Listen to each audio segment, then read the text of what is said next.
Birthday party special என்னென்ன item இருக்குதுன்னு பார்க்கலாம். வெஜ்ஜு நான்வெஜ்ஜு நிறைய ஐட்டம் வச்சுருக்காங்க. அதில் எதை சாப்பிட்றது எதை எடுக்கிறதுனே தெரியலை. எல்லாமே ஸ்பெஷலாக இருந்துச்சு, ஸ்பைஸியாகவும் இருந்துச்சு, பார்க்குறதுக்கு நல்லா அழகாக இருந்தது. Mutton biryani, chicken gravy, mushroom gravy, idiyappam biryani நிறைய ஐட்டம் வச்சுருக்காங்க. எதை எடுக்கிறதுனே தெரியலை. இது காலிஃப்ளவர் பக்கோடா ஃபுல்லாக காலியாகிடுச்சு.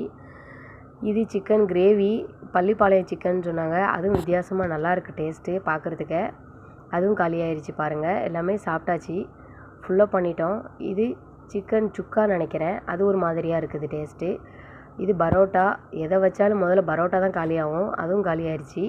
கொத்து பரோட்டா, எல்லா ஐட்டமே நிறையா இருந்துச்சு. எதை எடுக்கிறது எதை சாப்பிட்றதே தெரியலை. எல்லா ஐட்டமே லைட்டாக ஒவ்வொரு டேஸ்ட்டு பார்த்துட்டோம்.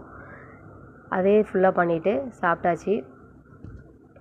சாப்பிட்டுட்டு மிட் நைட்டில் காடு மாதிரி உள்ள இடம், அல்ஹுத்ராங்கிற இடம், துபாயில் உள்ள இடம், அதில் போய் நல்லா பர்த்டே பார்ட்டி ஸ்பெஷல் நல்லா செம்மையாக பண்ணியிருந்தாங்க. நல்லா என்ஜாய் பண்ணிட்டு வந்தோம். எங்களுக்கு வீக்கெண்ட் இப்படி தான் போணுச்சு. இது குலாப் ஜாம் ஸ்வீட்டுது. இது மட்டன் பிரியாணி, மட்டன் கபாப், நிறைய ஐட்டம் இருக்குது. எல்லாமே கொஞ்சம் கொஞ்சமாக டேஸ்ட்டு பார்த்துட்டு ஃபுல்லாக என்ஜாய் பண்ணிவிட்டு அங்கே ஃபுல் டே இருந்துட்டு, துபாயில் அடிக்கிற விண்டருக்கு செம்மையாக இருந்துச்சு. நல்லா குளிர், நல்லா என்ஜாய்மெண்ட்டாக இருந்துச்சு. நாங்கள் என்ஜாய் பண்ணோம். துபாயில் இருக்கிறவங்களா இருந்தால் அல்குத்ராங்கிற இடத்துல அந்த மாதிரி போய் ட்ரை பண்ணி பாருங்கள். இதுவும் நல்ல ஒரு ஃபீலாக இருக்கும்.